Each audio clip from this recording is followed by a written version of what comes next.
Well, here we are again, folks. Brother Peter. Tidbits from the Word.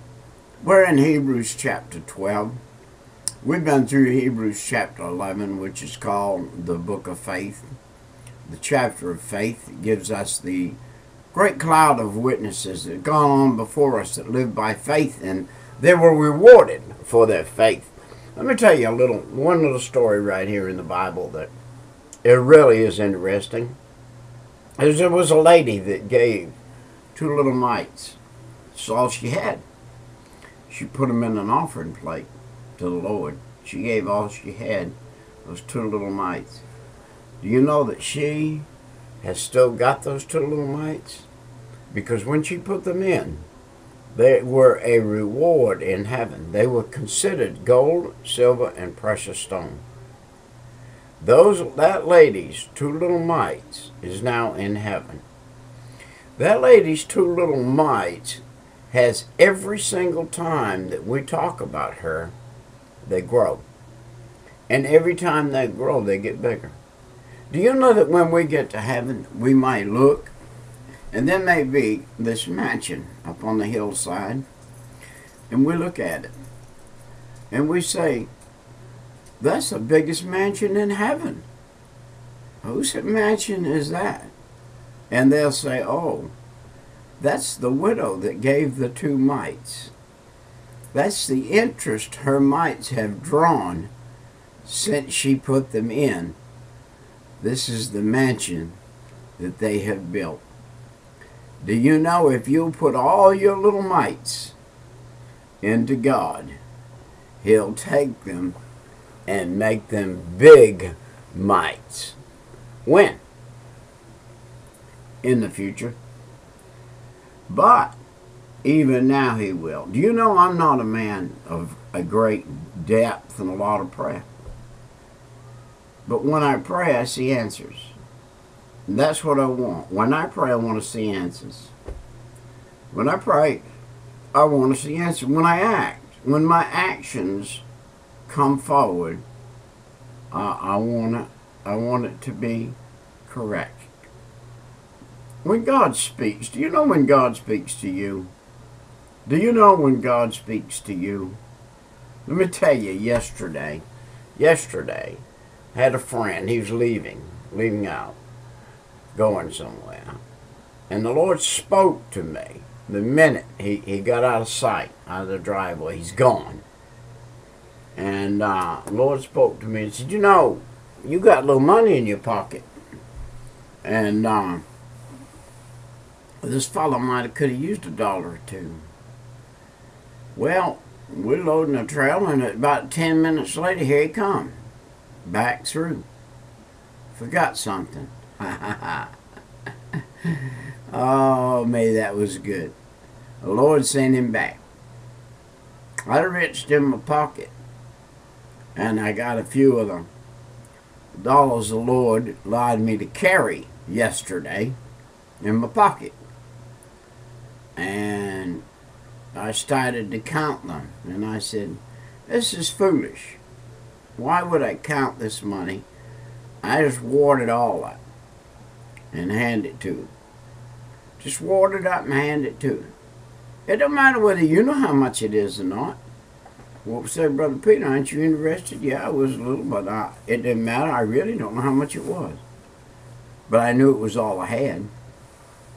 And I didn't need it. I didn't need it. I don't need it today. I don't need to go out and spend a bunch of money. I don't need to spend. And when I can put it in the bank. What bank you put it in, Brother Peter? I put it in the bank of heaven. It's in the bank of heaven. And I'm going to have it forever. It'll be there forever. It'll be there forever. But not only that. It will be there with that man forever. That man forever too. Listen, what you do in the Lord is forever. Now remember, we're in chapter 12 of Hebrews, where it said, wherefore we have such a great cloud of witnesses. Lay aside every, and look at this word, W-E-I-G-H-T, weight. Every weight. When I see that, I have, over the years, I've been a remodeler, I have tore out hundreds of windows with counterweights on them. Big iron counterweights. You pick the window out real easy, and the counterweight go down the wall. And that counterweight makes life easy. Or the counterweight can make life heavy. If you disconnect the counterweight in a old window, I say a window that weighs 40 pounds, and you disconnect that counterweight, there's 40 pounds of window to try to pick up. And then you can't hold it open if you do pick it up. You got to get a stick and prop it in there. And if it ever fell down, it'll cut your fingers off. So, listen, there are different ways to look at weights and measures. Look how much right now the 2 mites that the widow threw in the offering plate, look how much they weigh now. They weigh, you know, a talent's 113 pounds. And I'm suspecting that her mites now are many, many talents. Many talents. And they're going to grow until the end of what we know as time. Until the end of that, whatever we do on this earth, in the Lord Jesus Christ, which is gold and silver and precious stones, is not of worry, not of self, but of the Lord, is going to grow.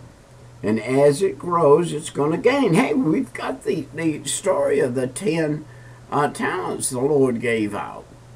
And the guy that buried his in the ground, he got nothing. And the guy that put his out on the market, what did he get? The Lord said, take his talent and give him that, and give him 10 more talents on top of that.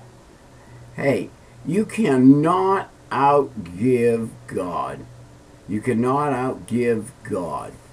And I'm going to tell you a little story that you may not have ran across in your life yet, but you're going to do it. You put your money in earthly things out here, and somebody's going to steal it. Moth and rust is going to corrupt it, and somebody's going to steal it. Sooner or later, it's going to get gone one way or another. And if it don't, it's going to burn in the end. And when it does, it's going to burn against you, not for you. And the sin which does so easily beset us, set aside that weight and the sin that so easily does beset us. Let us run with patience the race that is set before us. Are you in that race? Are you in the race? Are you in? Are you in? Are you going to try? Are you trying to come in the front 10? Are you trying to be the front runner? Are you trying to keep up with the pack? I tell you what you do. Find your pace. Get it. Run in it. The accomplishment that you will accomplish coming in 10th is you'll be one of the first 10. It could be a big accomplishment when there's 27,000 running or 27 million running and you're in the first 10. That could be a big accomplishment. I have a good friend. I'd like to be known as a Christian like he's known as a rock man. I've said this before on YouTube. He knows rocks so well, if you took out of the whole known world 10 people that know rocks, he'd be one of them. He might be number 3 out of the 10 in the whole world. A smart man in rock. I'd like to be one of the 10 or one of the 12. Jesus chose 12. All the people in the world that were in the world in that day, and Jesus chose 12. Everybody's not going to be a front runner. But everybody can run in the race. Isn't it wonderful? They every year, I live in Georgia, and they have that thing in Atlanta where thousands of people run, and some old people run.